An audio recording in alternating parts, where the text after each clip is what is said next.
Welcome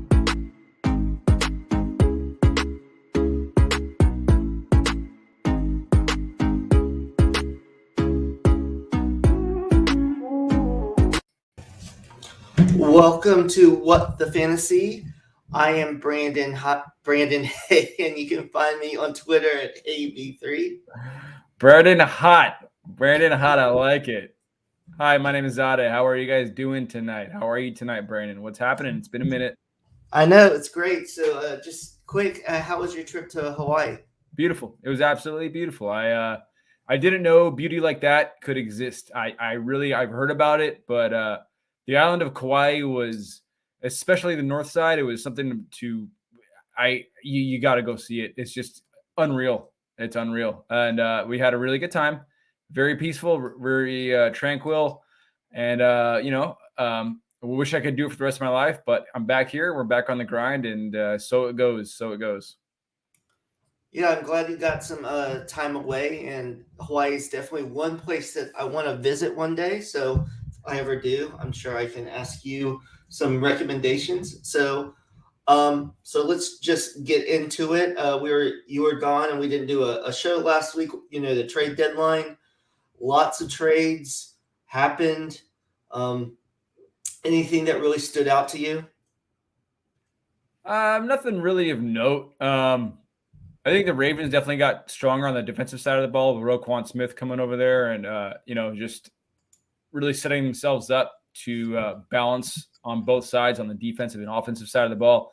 I think Roquan Smith there helps their defense actually support what their offense wants to do, which is become just predominantly run heavy and just destroy the clock and steal minutes away from the opposing offenses. I think that's like the most significant thing. As far as offensively, I guess we could look towards Chase Claypool going to Chicago.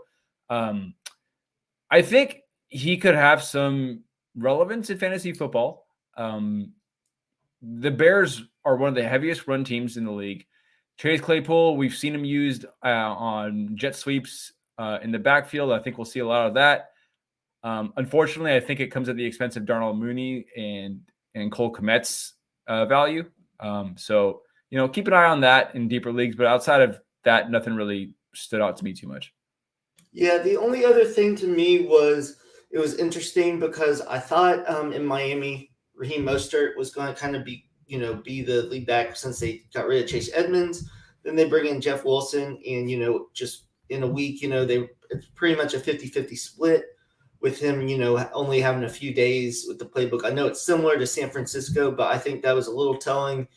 And I think eventually Wilson could get 60% of that work, which is on a good offense, which is good. So Wilson would be the running back I think I would want moving forward on that. And since you talked about our boy Justin Fields, let's just gush about Justin Fields a little bit.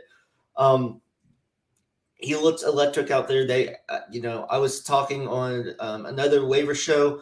I don't know why it took the Bears this long during the season to figure this part out. I mean, they should have been running this offense the whole season. He had 178 rushing yards, had a 60-yard rushing touchdown. So Darnell Mooney got a touchdown, which was a beautiful pass from Justin Fields. I think the thing is they are run heavy, and I don't know if that'll change the rest of the season, but I do think Justin Fields can be a good passer. I just don't know if they are equipped the rest of the year to really let that show unless teams start shutting him down rushing the ball, which it doesn't seem, at least through 3 weeks, with him running the ball more, they've been capable of doing that. Yeah, and I've been hearing people saying Justin Fields, it's not the greater majority of people, but I've been hearing people say Justin Fields is a trap. Defenses are going to figure him out. And, to that, I would retort and say, well, he's been doing this for 10 weeks. I mean, there's nothing new.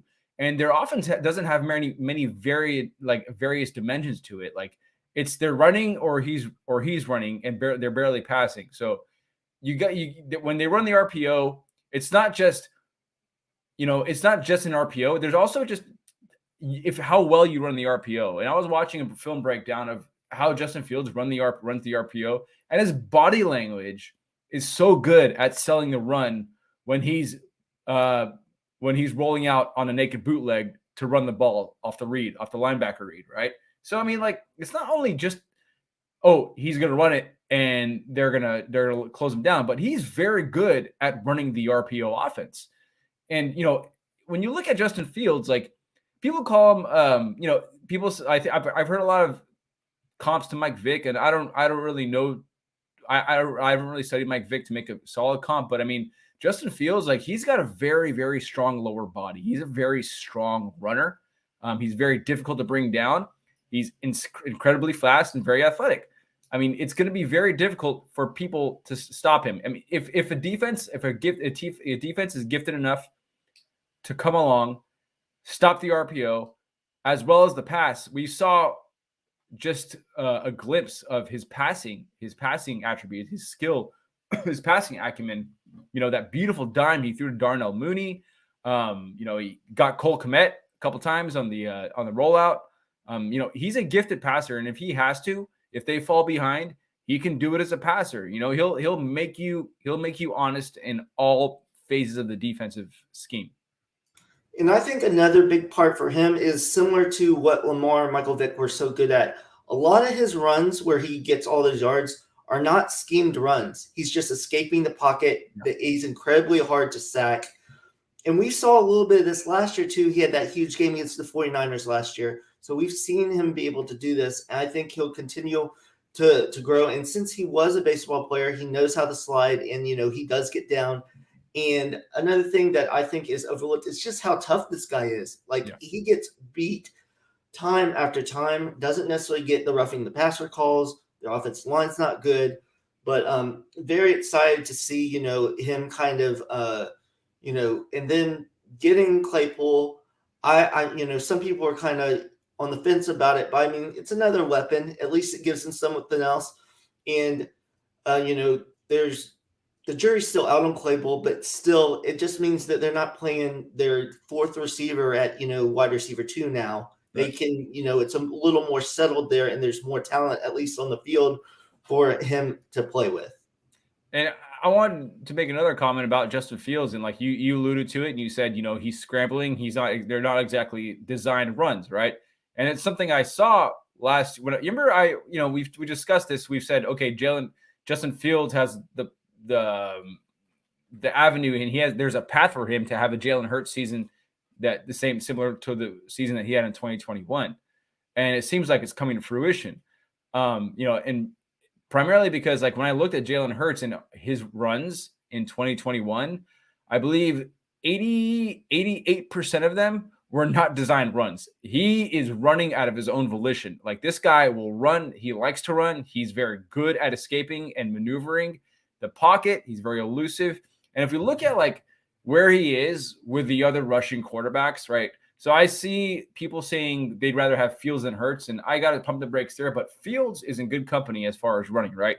So when you're looking at, say, Jalen Hurts, right, who's at the top of the category in rushing, in many of the categories in rushing, Jalen Hurts has accounted for 55% of his team's rushing yards this season.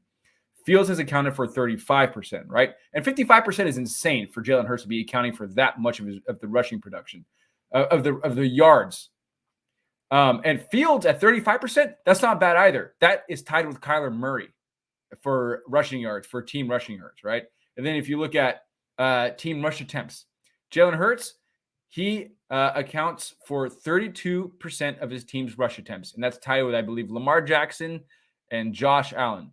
Now, after all those three guys, Justin Fields is second in team rush attempts, and he comes in at 28%. So Justin Fields, like, even though, like, no, I still have Hurts over Justin Fields, like, Justin Fields, he's putting up substantial rushing production, and his utilization is very substantial, and I think it's here to stay.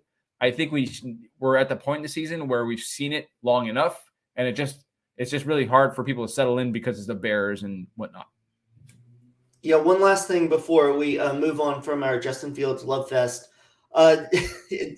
Another thing is the Bears defense is horrible. So they're going to continually have to score, even though they run the ball a lot.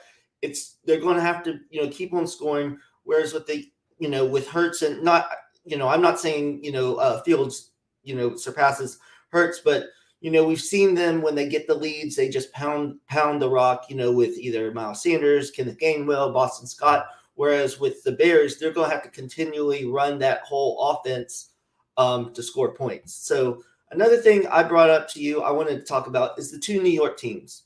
They're both, doing a lot better than we thought they would, but I think it's at least at the quarterback position, it looks totally different because, in my opinion, because I thought Zach Wilson was going to have a better year this year with all the weapons.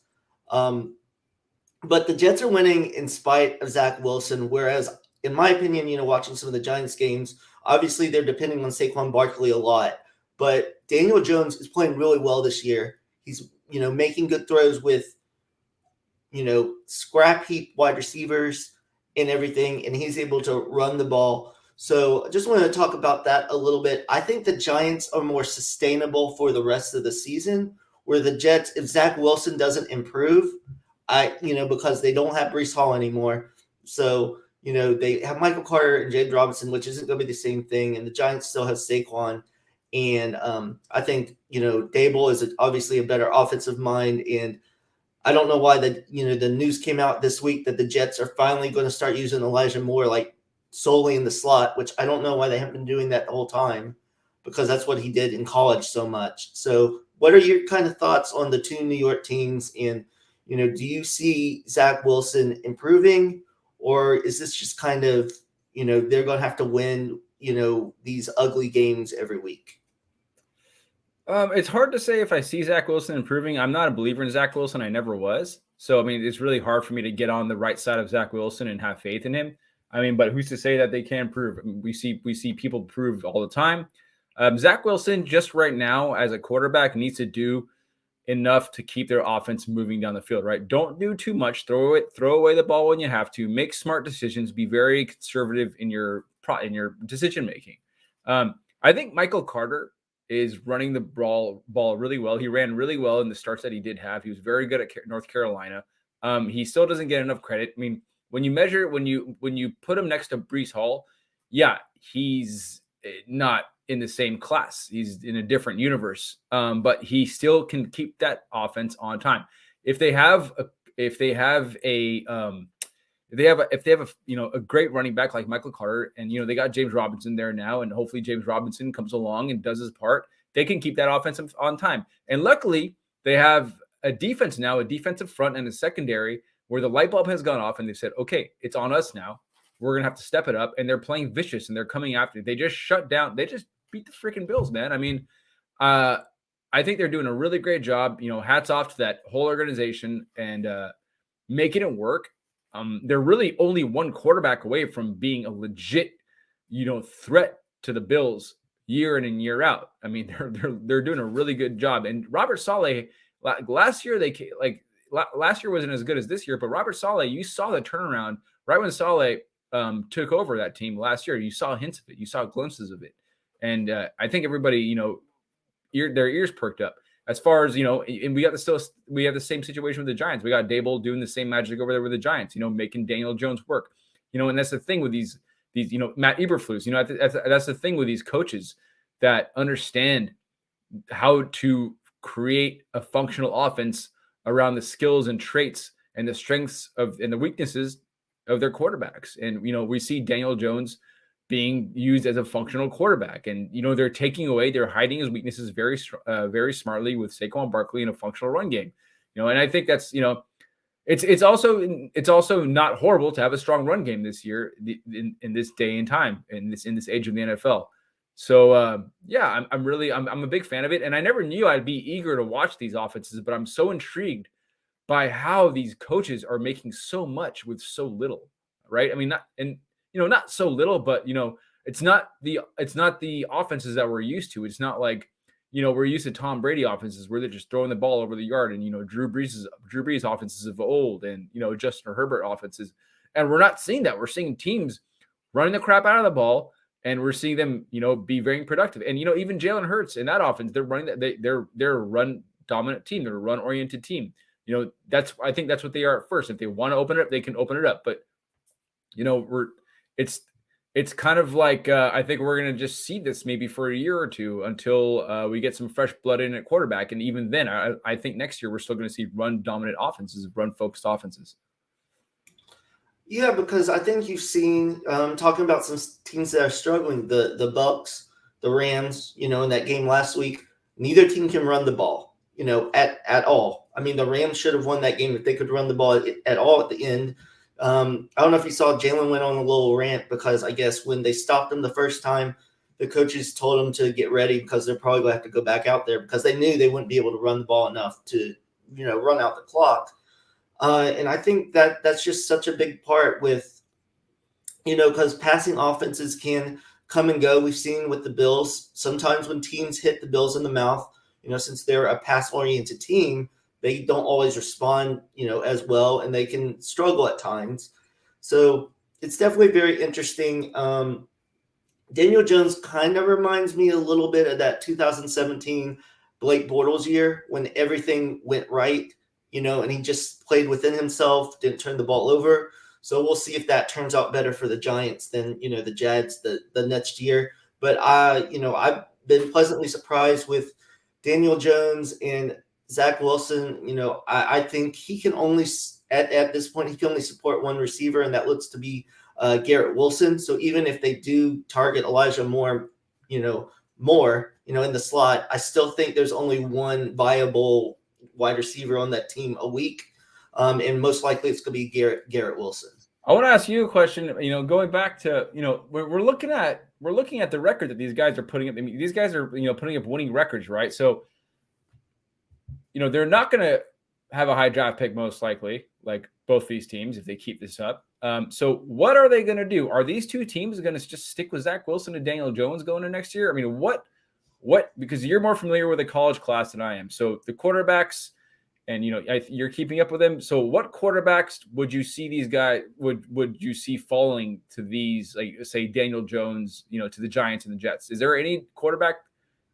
Is Will Levis? Will Levis? Is he good or like I don't know. I don't know their names, dude. Like I don't know. Are they gonna like just wait for like like Hendon Hooker probably fell after like this last weekend, right? So there is Hendon Hooker good? Are they just gonna end up with one of these guys, like a day 2 guy? Is that what they're just gonna do? I would assume it's hard because I've never been big on Will Levis. He's mobile, he has a strong arm, he's highly inconsistent with accuracy. Sometimes he doesn't read defenses very well. A lot of it was Wan'Dale Robinson last year getting him the ball. And as a day 2 guy, I guess you could, I guess it depends on how the season ends with it. If Daniel Jones can continue on his trajectory, say he has 6 touchdowns to 2 interceptions, say he finishes with like 16 touchdowns, 6 interceptions, something like that, and still runs the ball, I think they'll probably continue with him. But I think it'd be smart for them to look for someone, as a second, a day 2 guy, or even, a day 3 guy like a Bailey Zappi happened this last year. With Zach Wilson, I don't see them going away from him just after 2 years, especially with that injury this year. There's definitely a drop-off after the main 2 guys, Bryce Young from Alabama and C.J. Stroud from Ohio State. But these quarterbacks skyrocket in the offseason all the time. I think Hendon Hooker, he's an older player. Some people worry a little bit about that and about Tennessee is a little bit more of a spread gimmicky offense. But I'm sure some people are going to be enamored by him, and he could be someone similar to like a Malik Willis that gets hyped up, but then goes in like say the 3rd round, kind of as a project type guy. The only thing about Hooker is he can't really be a project type guy too long because he's already, I believe, like 25, might be 26 by the time he comes through. There's Jaron Hall from BYU. I actually like him a lot. But he's kind of in the Zach Wilson mode that sometimes he doesn't see the easy passes. He's good at like the tougher throws. So there's that kind of thing. And I do wonder too, if we're going to have it again like this last year. I think the quarterback class is much better, but teams might not, reach for those quarterbacks anymore, and they might start to fall. So maybe a team might wait till the 4th round to take a quarterback, and that's not really a death wish for that player. It just means maybe they can give him a little bit more time to develop than if they picked him in the 1st or 2nd round. Yeah, and that's kind of where I wanted to go with my next question. I mean, I think like we might be seeing something of like an approach to quarterback in the draft, the same as the way teams kind of approach running back, where they're just kind of waiting on these later guys and saying, all right, let's develop these guys, right? And I think they kind of, I guess they took their stabs at it with lesser talented guys like Matt Corral this year, who I think they're probably better quarterbacks you can get in day 3 of the draft this year. But I mean, I think there are more, after the top 2, it's definitely more of a wait and see approach and see like what comes up, what's convenient, right? And we might see more of this. I mean, there's a lot of hungry teams out there that need quarterbacks, right? Like Davis Mills, I don't think is going to stick. Zach Wilson, if he falters, obviously he won't stick. Who else is there? There's a few other teams. I mean, I think the Tennessee Titans might need a new quarterback. Washington's going to need a new quarterback. Carolina's going to need. So there's teams out there that we might see some guys surprised. I mean, it's just going to be interesting to see how the quarterback approach and the quarterback drafting approach goes in the first in over these next few years. And let's see. I would like there to be more teams that approach the quarterback position and build around the quarterback the way that the Giants and the Jets have and the Bears have, where they're not forcing a philosophy on a quarterback, but they're being very organic with their philosophy and building around their strengths and weaknesses. Talking about quarterbacks, and this is a guy that, I have a mixed opinion on, but I think there's going to be, depending on what the 49ers do with Jimmy Garoppolo, because I was talking to someone too, because I think, with all these weapons that the 49ers have, he's a friend, at least for me, he's a fringe quarterback 1 for me the rest of the way, just because at floor, as long as he just gets the ball to them, he should have like 240, 250 yards, a couple touchdowns at floor, and he could do much, much more because Christian McCaffrey isn't a Derrick Henry, come to the goal line, so they're going to throw like swing passes, angle passes, wheel routes to him. But it's close, so Jimmy G's still going to throw it. Ayuk's starting to look, good, and what they do with Debo. So I'm interested what how Jimmy ends this season, what the market is for him next year, and what the 49ers decide to do, because if, say, they don't win the Super Bowl this year, but they make it further, and it's not Jimmy's fault that they lose, for once. It's something else. I wonder what they do next year with Trey Lance coming back and deciding what to do with Jimmy. I mean, I've always been very skeptical about Trey Lance, and it really isn't like there's really rocket science to it. I mean, he's a small school guy. I mean, he's not a developed quarterback, and quarterback is that position that requires the most development. There's so much processing that goes into the position. There's so much that is demanded from the position, and I guess it gives Trey Lance another year to sit and study and learn. And I honestly think he needed it.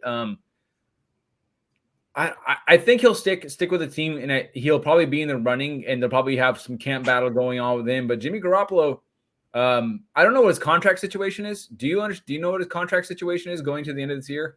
No, I'm not totally sure about it. I know they restructured it so they could keep him. I mean, obviously that was before they knew he would start. Yeah, if Trey Lance, like we'll just speak simple terms. If Trey Lance could develop, he would be so much better for that offense, just because they are a very run-oriented offense. And if you add another dimension and of the run game, and especially given Trey Lance's athleticism, he's just a crazier version of, I think, Justin Fields, with his athleticism. So I mean, just get him going. Just keep it simple for him. Christian McCaffrey there, Deebo Samuel there. Hopefully Deebo Samuel stays next year.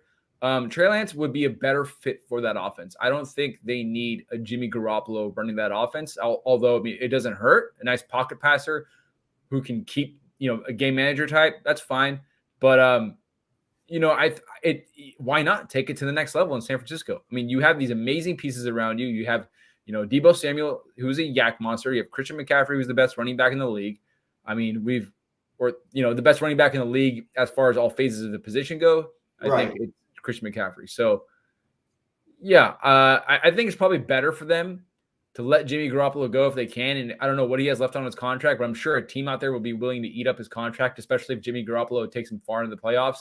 And again, builds on that resume of maybe they win, maybe they win a one playoff game, and he has that on his resume and say, hey, look, here's a quarterback who's won a playoff game, who's gone to the playoffs, who's familiar, who's played in the Super Bowl. I mean, look, he's done all that. He's gone to the Super Bowl, right? And he's a play away from winning the freaking Super Bowl. So I mean, when you put him up next to like other quarterbacks who've gone to the Super Bowl, like Jared Goff, I'd rather have Jimmy G. He just seems like the much more competent quarterback. So, yeah, I mean, Jimmy G has a bright future. So why not? Yeah, and it's going to be interesting too with the whole Packers debacle. Does someone make a play for Rodgers at some point next in the offseason? Back to them drafting that quarterback in the first round, Jordan Love. The Packers really have they're in this situation because of themselves, because of their crazy drafting, and they've had two amazing quarterbacks that have kind of saved them from some questionable personnel decisions. So it'll be interesting, with that, and kind of wanted to get your thoughts. The last thing on the Colts craziness about them hiring Jeff Saturday. Do you think they're going to shut down JT? I just don't understand any of the thoughts of what they're doing. They bring in Matt Ryan and then just like kind of say, all right, the experiment's over after like 5 games. Let's throw this quarterback in that's obviously not ready. The offense is horrible. I just don't know where that team's going. I think this comes down to two different. You have what the front office wants to do, and you also have what the coaching staff wants to do, and the players want to do. And the players want to win, and the players they're not stupid. They understand that they're burning it down. They're trying to tank really hard, but the players still want to go out there and win. Nobody wants to go out in the day and lose, no matter what you have going against you. Nobody's trying to purposely lose at what they're trying to do. And these players, they want to go out and win. JT, he doesn't give a shit. He says, he wants to go out there and win. He wants to play. He wants to help his team win. There's love for the teammates. They have love for each other. They want to go out there and help them win. Sam Ellinger or Matt Ryan be damned. It doesn't matter. The front office wants to, but like, it doesn't matter though, because like with teams like the Packers and the Colts, like they just, the Colts, I think, are better at acquiring players, when it comes to the draft, they're probably better at drafting players, but it's just, they fine they're tanking, but I mean, like, it's just like, what are we doing here? Like, are you guys gonna build properly? What happened to the offensive line? I just don't understand what happened to the offensive line, right? Man, it went bad so fast. They used to have one of the best offensive lines. Yeah. Which it was too late for that because they needed that offensive line with Andrew Luck. Yeah. And they beat him down so much that he just didn't want to play football anymore. Right. And it's a crazy situation because back then they had good receivers and they kept on drafting receivers. Philip Dorsett in the first round when they didn't need him, they needed offensive linemen, and then they finally figured out they needed offensive linemen. I am sad because I did make some trades for Jonathan Taylor earlier in the year, and with the injuries and just not being effective, it's kind of a lost year on his part, fantasy wise. And I'm just interested too with this longer season. Will teams start to set guys when they start to look like they can't make the push for the playoffs? I think if you're playing in Dynasty, I think if you're playing in Dynasty, like Jonathan Taylor, like if I had Jonathan Taylor in Dynasty, I'd want them to sit him because I don't want him taking any more damage, right? Like I'm over it. You don't want it, and you got to figure something else out, as far as your fantasy team goes. But I mean, I'd definitely be trying to acquire him. I wouldn't want to sell him unless it's like, I heard somebody say, if you can get 25 cents on the dollar for Jonathan Taylor, that's a win. And I just don't understand that. Like, maybe in a redraft, yeah, but in Dynasty, hell no. You don't want 25. You want to hold that guy. You want to go into the next year, and he was an elite running back. Obviously, we all know that. An ankle injury doesn't mean that he's not going to be elite in the future. It's also like Breece Hall, right? Breece Hall had a nasty knee injury, he had ACL injury, but he's young enough to where he can hopefully make a good recovery. And I've gotten some pretty shitty offers for Breece Hall, and I'm not selling him. I'm gonna keep him there and use and have him be part of my rebuild that I'll use he'll be part of my rebuild team next year. And, same goes for Jonathan Taylor. I wouldn't be selling him at all. I'd be trying to acquire him everywhere. Right now, I'd be trying to acquire him everywhere. Yeah, I totally agree with that. Yeah, you definitely shouldn't sell players like that. Look, it could be a Saquon Barkley issue. Like last year, injury played, and then this year he comes back healthy and look, he's back to his own self, one of the best running backs in fantasy football. So definitely with that. Any last thoughts before we close out tonight? I just, I think we're getting to this point in the season where it's just really important to, we're all trying to make a run. If you're in the running, you're making a run. I think it's very important as far as like fantasy football goes to be aggressive and be very clear about what you need on your team, and and not keep speculative pieces if you need to add, it for need. I think getting guys like Deshaun Watson on your team are really good moves right now.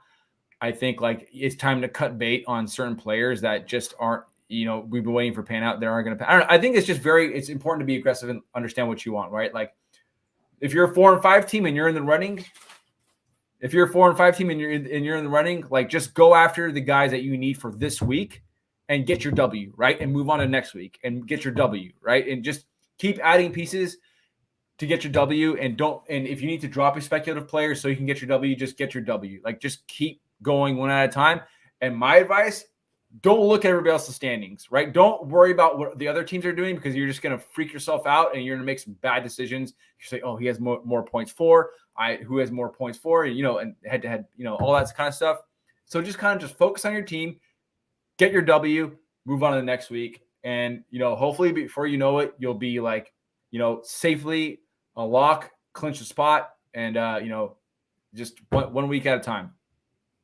Definitely. And one of the players that I know we both liked in the preseason, Jaylen Warren, it sounds like he might start to get maybe, some more carries. I'm interested to see what the Steelers look like after that bye.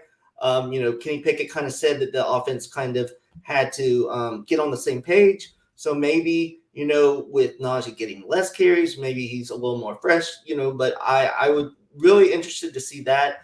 And anywhere that Jaylen Warren wasn't picked up, I've been trying to pick him up just, in speculation if they ever do shut down Najee this year or if it's kind of split right there because he looks explosive.